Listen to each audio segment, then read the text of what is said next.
Welcome back, everyone. So glad to have you here. And as always, Darren, how are Doing you? fantastic. We're back with another fat beat, but more for your listening enjoyment and perhaps your consumption enjoyment, depending upon your preference for this one. But I recommend you sit back, relax, and have a solid beer. A fat one, huh?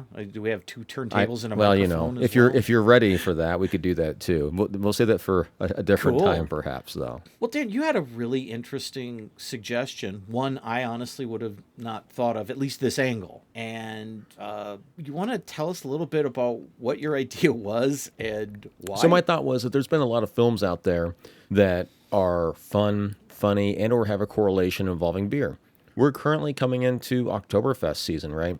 Anything involving German, et cetera, et Yes. cetera. And I think that that made a good line because we thought there weren't that many movies that are particularly memorable that have beer as kind of being their highlight or focus. I think that's what this whole idea is about. And we just happen to be in the perfect time of year. It's like, hey, we had other ideas, but like this makes sense to do this right now, just sneak it in here and get it done so you guys can enjoy it while you're having a nice beer. There's a lot of films about drug use and drugs, like Endless. There's TV shows dedicated to that. But you're right, there's not as many dedicated to beer as the central focus. Yeah, I think that the biggest part with beer is that usually it's more of a side comment or a side note in a bigger story.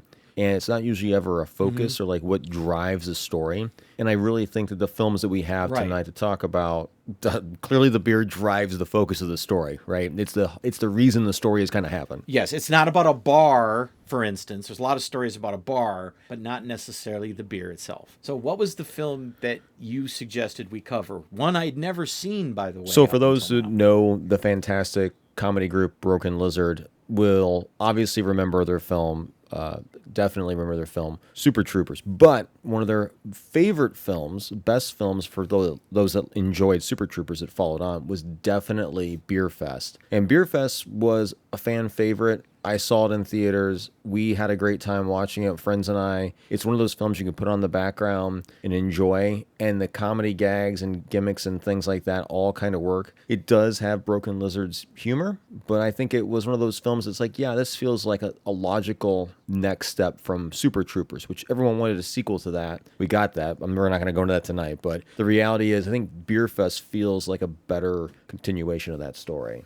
Yeah, and we had been talking about covering a couple other films already. We just didn't know when we were going to bring them in, and it just seemed like they all fit in perfectly under this banner. Plus, I guess I should let it be known I'm not a drinker. I've had alcohol in my life, but currently, for health reasons, I can't drink it. But these were not like Beer Fest was not a film I was drawn to. I was not like a Broken Lizard guy. I'd seen Super Troopers, but I had never seen Beer Fest, and I thought, you know what, this could be like fun. This could be something different. Jump into waters I'm not as familiar with. Yeah, I think that that's a big part of it. Obviously, back then when we were watching these types of films, the satire of especially the sports film was coming about in comedy. Clearly, they're trying to do a take on making fun of the sports types movies, even though it involves drinking. There's definitely a lot of competition and a lot of strategy, even though it's a little bit eccentric throughout the whole film. And the goal is to effectively beat the exaggerated stereotypical elements of the Germans in it, which is kind of hilarious. And the back and forthness is there. It's definitely a highlight of the film is when they're discussing and talking in the languages and the language barriers and everything else. It's a fun part of the movie.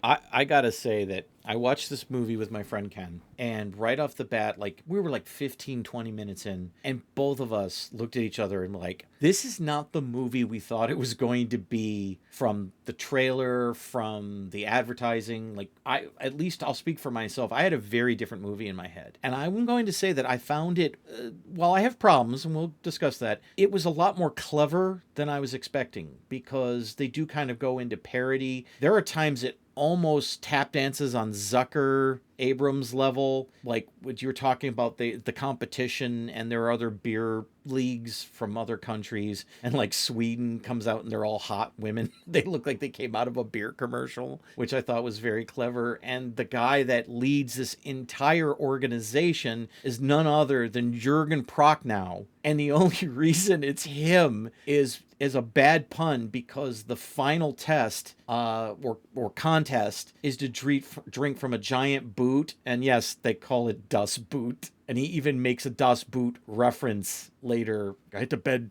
experience on a submarine once. I was like, oh my gosh, that's the only reason he's in this. And I love It's that. a highlight to the movie. They knew what they were doing, what they were going for, the humor they were trying to put into it. It was back when like stuff was smart, well written. The comedy all was thought out. It wasn't like a fake, hey, we're going to make something funny, we're going to try to force it. They had a plan to try to make the jokes deliver and land. I think most of it in the movie was like probably an 8 or 9 out of 10 most of the time with landing things. And they definitely had a lot of payoff, even though the ending of the movie with Landfill's death and his twin replacement and stuff like that was a bit ridiculous. So Could have been. Here's the thing. I like the idea they were going for because they do introduce, I guess, spoiler alert if you've never seen this nearly 20-year-old movie. But I think the idea that they were going for was kind of funny. I just personally don't think they nailed it, is the thing. Like, they were making fun of, that third act. Everybody's down. Everybody's got something horrible happening to them. And then they take it one step further with Landfill being murdered. He doesn't just die, he's murdered. And then just out of nowhere, his twin brother shows up just so you can have the same actor play the role.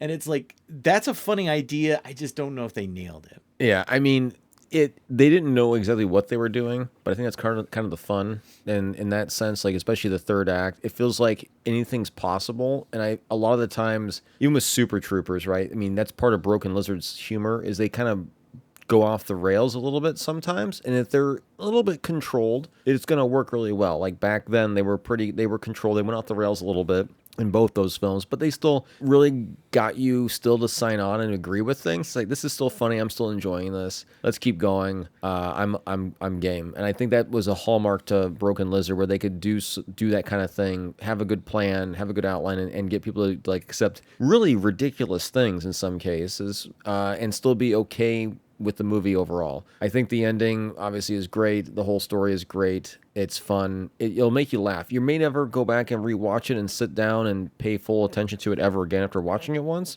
But it's one of those films when you've got nothing else to do and you're hanging out with a bunch of friends, you'll throw on the background and just enjoy the fact that this is fun, and the moments it's funny will get your attention and it'll make the whole experience better. It's almost like background music when someone hears that song they enjoy and they all start singing it. I feel like Beerfest is kind of one of those movies. Well, I don't know Broken Lizard that well. I'd seen Super Troopers 1 and 2, 2 unfortunately.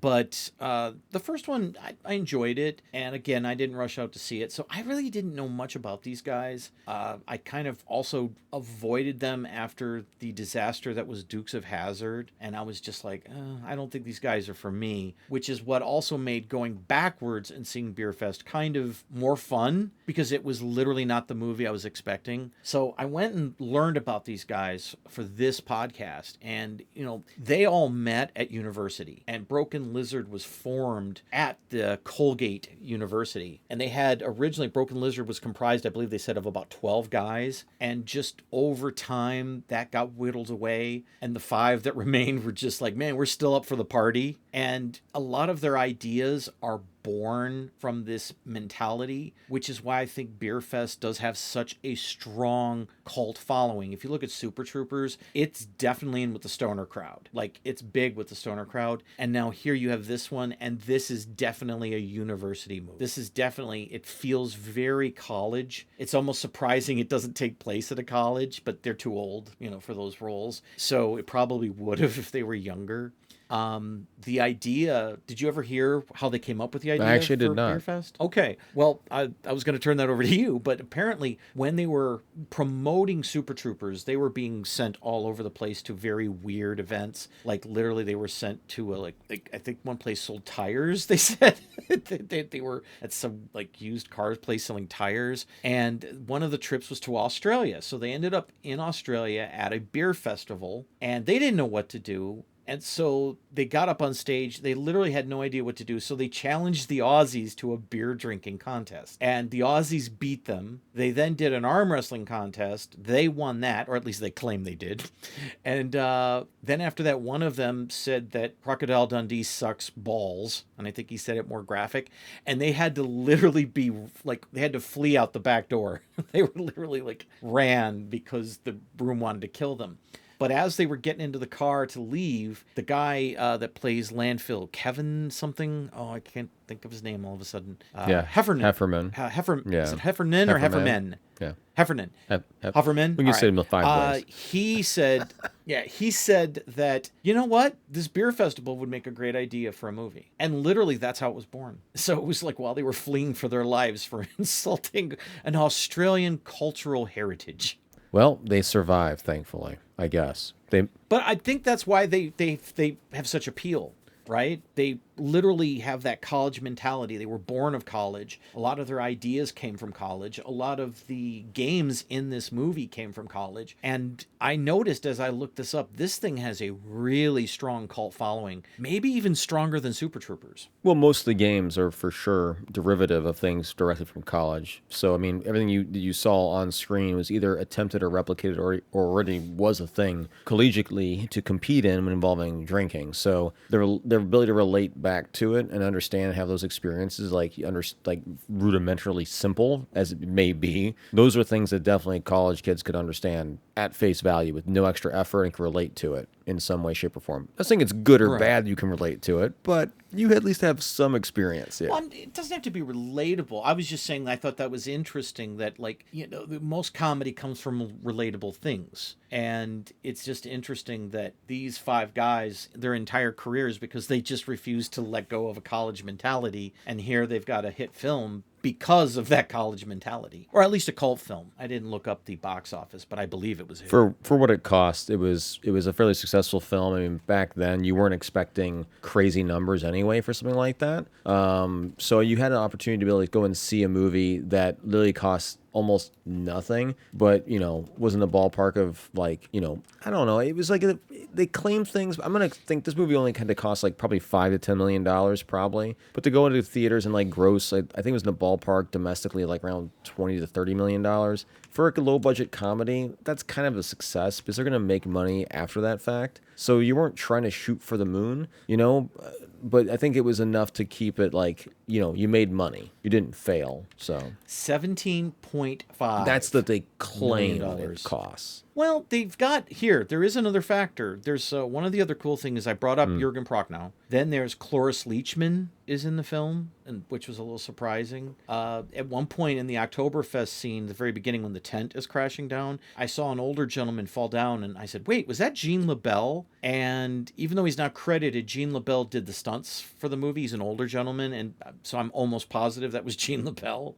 So you had some very weird cameos in the movie, including Willie Nelson at the end of the film. So maybe some of that budget was just to bring in, you know, Cloris Leachman, Jurgen, and Willie Nelson. Maybe, probably. Or at least get them to like agree to show up. I can't imagine them expecting too much money from such a low budget film. I mean, they were probably a rounding error at the end of the day of their costs. Otherwise, they would never have been there. I'm just saying, I'm being surprised. But again, Super Troopers was $1 million movie, so you know I could see it costing obviously more for a lot of reasons, like you just cited, but.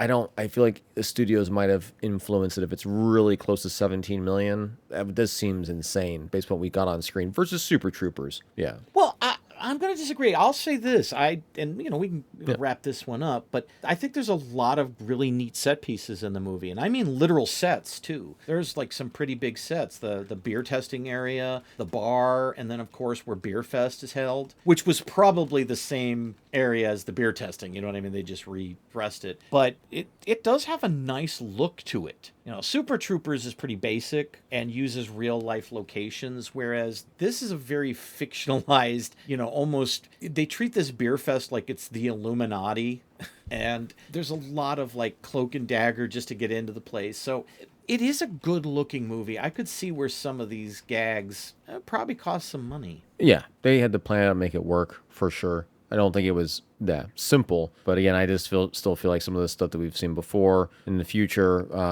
some things you just think seem inexpensive, often are not, especially at this point in their career. So it could easily be way more expensive than it should be or could be. I agree. Yeah. All right. So we went through a list of movies that we thought were beer related, and we discussed what could be talked about. Now, one of these movies is one of my all time favorites. It's one I wanted to talk about on the show. We'll hold off on that one. We'll make that the last one. But a couple that we did briefly mention was a movie from the 1980s called Beer. Do you remember Beer? Real quick, we won't go into detail on this one, but Loretta Swift, William Russ, the Whip Out I Your remember Norbecker. Beer. It's been a while since I've seen Beer, but Beer is a quality film everyone should definitely go and watch. It's okay. It's an odd film, and it's 85. I just wanted to confirm on that. It's an odd film. I haven't seen this film since probably the late 80s, early 90s. So I can't remember. I just remember thinking it was kind of cute. It's not particularly great, as I recall, even back then. I remember enjoying it. And I'd say seek it out for a curiosity, right? Most people only know Loretta Swift from MASH anyway. So it's interesting just for that. The other film, I don't believe you got a chance to watch, but it's called Take This Job and Nope, Shove I It. could not find that film, sadly. So, but it's one I gotta watch that. Okay, I have a Yep. copy of it. So you and I will watch it sometime together. But great cast, Robert Hayes, my guy Tim Thomerson is in it, Art Carney. There's a lot of character actors in it, and it's a lot of fun. I actually highly recommend you check out Take This Job and Shove It. It was a movie based on the hit song. It's again about a beer factory more than anything, but there is a lot of drinking, good times, partying. It feels more like it belongs in that redneck arena from the 1970s than it does anything, but it's very blue collar, and it has that early 80s feel. That's a fun one. I really like Take This Job and Shove It. I don't know if it'll be everyone's cup of tea kind of thing or a stein of beer, but it's worth checking out. It's at least a curiosity into itself due to the cast, but I think most people would enjoy it. So, Darren, what does that leave us with the next film we talked about? Someone horked our clothes, I thought. Maybe that's the line I should say. I don't know. That was the worst Bob and Doug McKenzie delivery. Oh man, someone horked our clothes. I can't even do the accent. I'm sorry, but you could try it now. We've just had our Canadian comedy cards revoked. So, Strange Brew, clearly. Strange Brew. What do you think of this Just one, a man? weird. Back in the day when you could do films that like had a couple of characters. Clearly, it's the buddy type of comedy, right? And it works so well and so weirdly that I just don't know that you could make something like that anymore. Like where it's a dying breed, and it was so focused on like two idiots, for lack of a better way of describing them, that are all about beer and all over the place, and a lot of things they're getting themselves involved into that there's way above their pay grade and way above their thinking, and they deal with things and do things that are really eccentric and ridiculous, and some things that just aren't possible. It definitely has that Looney Tune element to it here and there, especially when they drink themselves out of the literally out of the keg thing and don't explode somehow. Well, we also have Mel Blahnik doing the voices of Yes. their parents. The voice of Bugs Bunny does their parents. They knew what So- they were doing. It's a classic, ridiculous film. Again, I definitely would put it above Beerfest, obviously, in that regards. But it definitely equally is a movie that does not exist without beer being at the focal point. Like, it's critical of the whole story of the whole film. And I think that that's the biggest, funniest part about the whole movie is that it's an arbitrary kind of thing, yet it's so important in the storyline. And I think it's funny because you got two bumbling fools kind of at the center point to solve all of the issues and all the mystery. Well, it's interesting because this whole thing, Bob and Doug McKenzie, were created out of a lark. Because when SCTV was on the air, there was the broadcast in Canada versus the broadcast in America. Now, I don't remember which is which, but there was a 2-minute discrepancy. And so they needed 2 minutes to fill that lack of commercial. Again, I don't know if this was lack of commercial in Canada or lack of commercial in America, but they needed 2 more minutes. And there was a weird Canadian law where you had to have a certain percentage of your show dedicated to Canadian history or to just being Canadian. And they were like, well, what's more Canadian than SCTV? a Canadian show made by Canadians. They were kind of a little frustrated with this law. So Rick Moranis and Dave Thomas came up with the most over-the-top Canadian characters they could. That's why everything they say is just, they live back bacony, and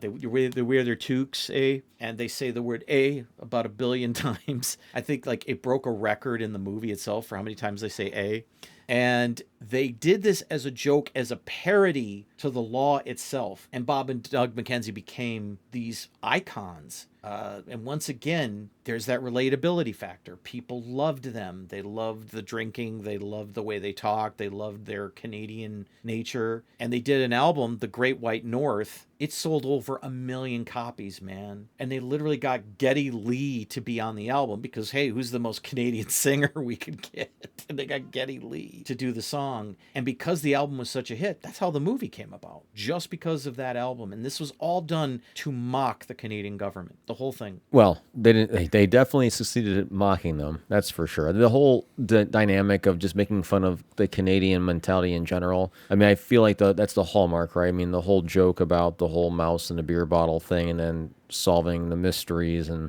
all the goofy idiosyncrasies. I think that it's all to make fun of all the bureaucratic processes and pieces that are already built into it, and the fact that someone's trying to control the whole state, the whole country, etc. It's kind of amazing in that perspective that they put that all together into one thing, and all from just we got to fill 2 minutes based on what you just told me. I didn't even know it was a thing, but yeah. Well, that's the TV show, Yeah. not the movie. That's how Bob and Doug McKenzie were created. The movie and its creation is a very different process. Even The Mouse in the Bottle was a Canadian urban legend that they wrote into the script. But funny enough, they had a sponsorship from Molson, The beer. Yep. The beer, Molson, and the brewery, and they ended up dropping out of the production because of the Mouse in the Bottle gag. Oh man. So they based it on a very Canadian urban legend, and they lost their sponsorship, which is why it's very generic in the movie. Yep, I think that's fine though. If we had a definitive sponsor like that all over the place, it might have ruined the fun of the ridiculousness that was happening and the whole joke and lines. Maybe, I don't know about that. They were gonna do the script they were going to do there. I'm not going to go into the history of the script, but it was kind of interesting to see if you go look it up like on Wiki and all that. There's an interesting history about how they always had the idea for Hamlet, basing it off Hamlet, but nobody felt like that nobody could write for these characters other than Rick Moranis and Dave Thomas, which is why they ended up in complete control. Not because they wanted complete control, but because producers were afraid, look, man, nobody else can do these characters. They're inherently you understand them. So they ended up rewriting the script together, and then they directed the movie. And it was only because the studio was scared, well, the producer specifically was scared, nobody else would get You don't these want someone characters. stepping in, like ruining the direction, trying to push them in a way that wouldn't work. They obviously knew, like you're saying, exactly what to Right. do, how to do it, how to put it together. I'm sure they had a lot of talented people around them. They definitely did. But as far as getting the actual character part down and driving the story correctly so that it worked to like make it funny in the first place, which is pretty important, right? They knew how to do that. Yeah. Oh, so- definitely. It's just funny how much was accidental. Like they wrote the Beermeister Smith, I believe is his name. I didn't rewatch it for this particular recording, but the Max von Sydow character, they wrote the character with him in mind, not believing they would ever get Max von Sydow. But their agent passed on the script to Sydow's agent, and Sydow gave the script to his son because his son watched SCTV, and his son loved it. And Max said, sure, I'll do the movie. They never expected to get Max von Sydow for this film. And it's like just one more notch on that belt to become the cult classic that it forever is. I mean, just thinking about Strange Brew right now, I don't know about you, but I've got the biggest smile on my face just thinking to all the gags and how weird the movie is. And also how much my father hated them. My dad hated them. He hated the movie. He hated when they got all those Pizza Hut commercials. He hated them. He never denied me from watching them, but he hated them, and I don't know why. That just makes me smile a little It's bit. priceless. I kind of get it. They are bumbling fools, so they must be annoying for certain more. What's the way? He just thought they were idiots. Exactly. Like, yeah. why are these idiots trying to sell me pizza now? Like, I don't know. It makes sense to be angry with that. Like, I'm tired of seeing these fools on screen. Yeah. Well, I'll say this, that I thought about this before we go into our third and final pick, unless you have some other thoughts on Strange Brew. That I was thinking about, what is it about these films, not just that what we're talking about, but why do these particular films become cult classics? Why do they have such staying power? And I was thinking back to something, I believe it was Charlie Chaplin said, that comedy is for the poor, and how the idea of something, like like everybody feels downtrodden, right? So authority figures, when you mock authority figures in movies, people will always like that. Okay, they're always going to like to see a mouse beat up a cat in cartoons, right? The cat is trying to kill the mouse constantly. So seeing the mouse horribly abuse the cat is always rewarding. And I think that's the same thing with authority figures, be them government, be them, the dean of a college. And you think of a movie where the dean's like the in villain. every movie, pretty big yeah. movie.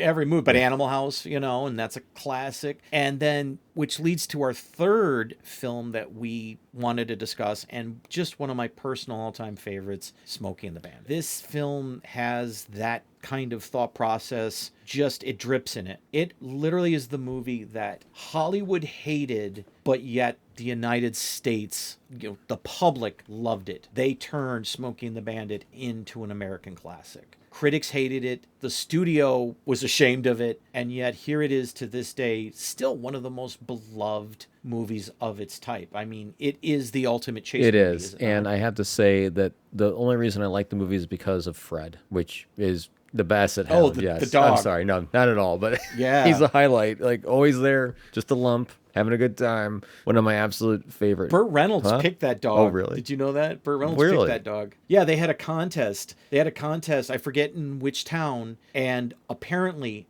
when people heard about this, they cleared out every dog pound in the county because they wanted to have the dog that Burt Reynolds picked Oh, for my the movie. geez. Okay. So, and it's like, but nobody knows what happened to all those poor dogs afterwards. But he picked out Fred, the Basset Hound. That dog was perfect for that movie. I don't know. It was like every shot the dog was just there. And I think that's the funniest part about some of the things about the comedy we're talking about, movies that are redeeming, right? You've got a arbitrary thing added to a movie that's so memorable in that situation, and yet doesn't have to be there at all, but just added to like, bring character and extra fun and excitement to the lines and dialogue, especially a snowman going back and forth with Fred just because he's got no one else to talk to.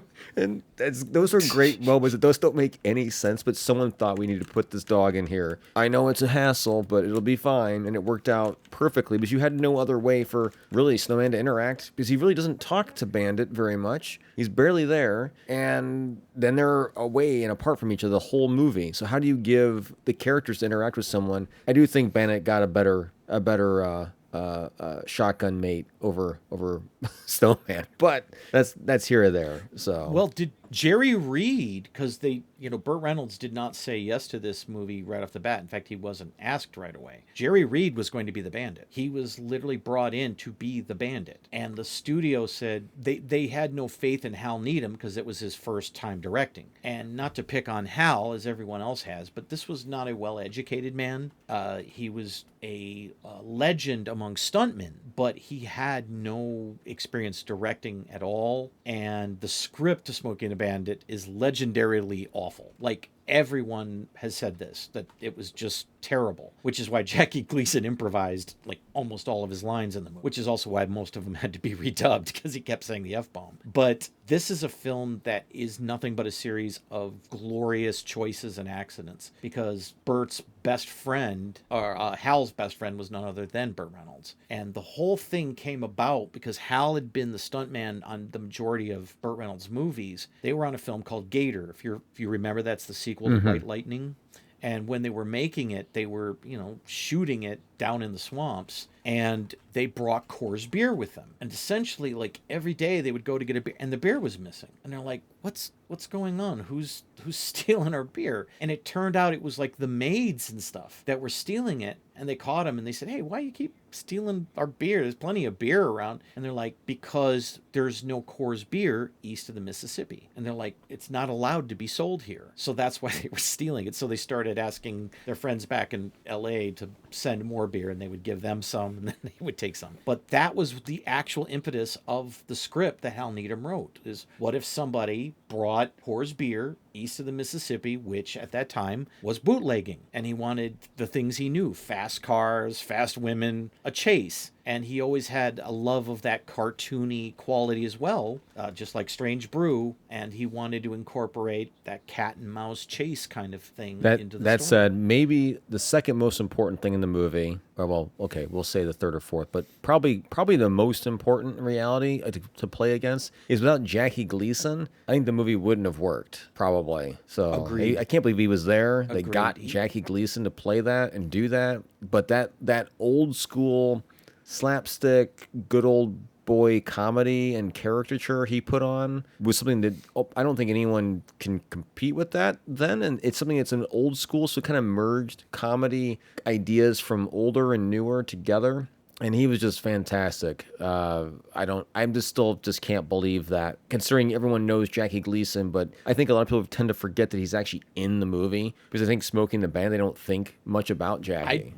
I don't think anybody Well, forgets he's in the movie. I think he's the other He half is. of the movie. Agreed. He's literally, I mean, this is a classic case of your protagonist is only as good as your antagonist. And without Buford and played by Jackie Gleason, I agree with your first statement. This is not the movie that I'm not saying other actors couldn't have played the role well, but again, Jackie improvised the majority of his dialogue. In fact, one of the most famous cuss words from the movie came about from, well, Burt Reynolds' father, weirdly enough. Jackie was talking to Burt, and Burt's dad was a sheriff. And so Jackie was, of course, asking him questions, because this is a Southern boy and a Southern sheriff. So he wanted to know what his dad was like. And he told Jackie, he said, well, one of the weirdest traits my father had is he never said son of a bitch. He'd say son bitch. Jackie went, your dad just said son bitch all the time? He goes, yep, that's what he'd say. He never said son of. It was always son bitch.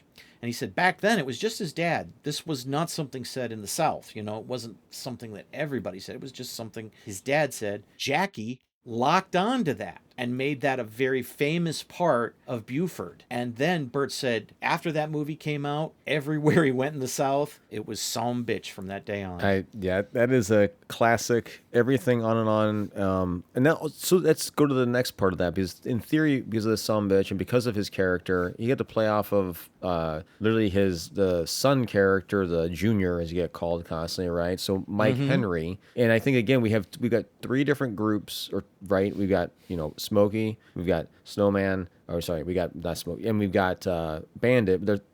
So we got the three groups of two people each traveling together, ironically. And I don't think it would have worked at all if Jackie Gleason also didn't have Mike to work off of. And Mike playing that role is kind of insane, considering, he's known for doing a lot of other films and things like that, especially like Tarzan, which is, I don't think that, again, that's way before what people were wanting to watch or think about when they're watching this film, for sure.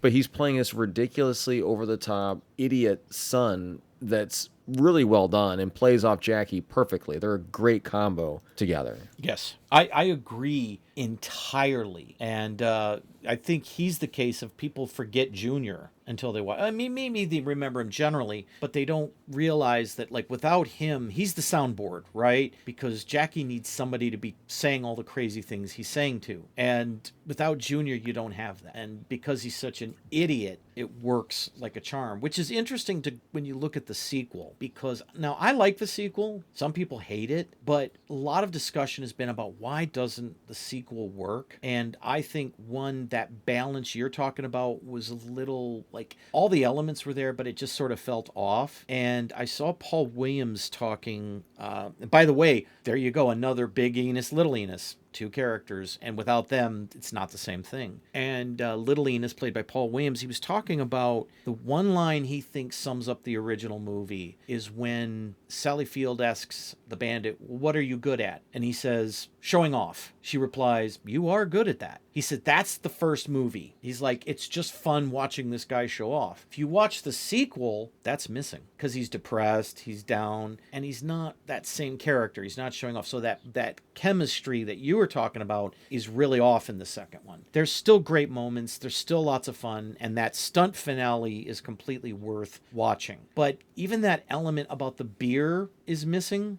which I think was also the common factor in the first one, that Coors beer, which it being stolen from their rooms while making Gator was the impetus. And it shows why there was even a market for that movie. When the movie was opened in New York for premiere, Hal Needham had a freak out. He goes, don't open it in New York. And they did, and it bombed. It's sort of like the original opening of Star Wars bombed. Nobody went. And so they did another release of it, but this time they released it in the South first. Because again, people don't remember back then there were territories for film release, just like wrestling. If you know how wrestling had territories, film groups had territories as well. So they released the movie in the Southern territories and it exploded. And now suddenly all the other territories wanted to see this movie everybody was talking about. So now it was a hit in New York, a hit in LA, a hit in Florida, a hit in Michigan. You know what I mean? It just spread like wildfire. And I agree with you that without that chemistry of those pairs, it just doesn't work. Yep, and thanks to Fred, the movie was a success. So, Fred yeah, the not Basset you, Hound, Fred, everyone. but yeah, the Basset Hound. Yeah. Oh, well, hey, I went to the theater, saw it multiple times, so my money contributed to that film's success. So I disagree There we with go. you there. That's so that you heard it here first, folks.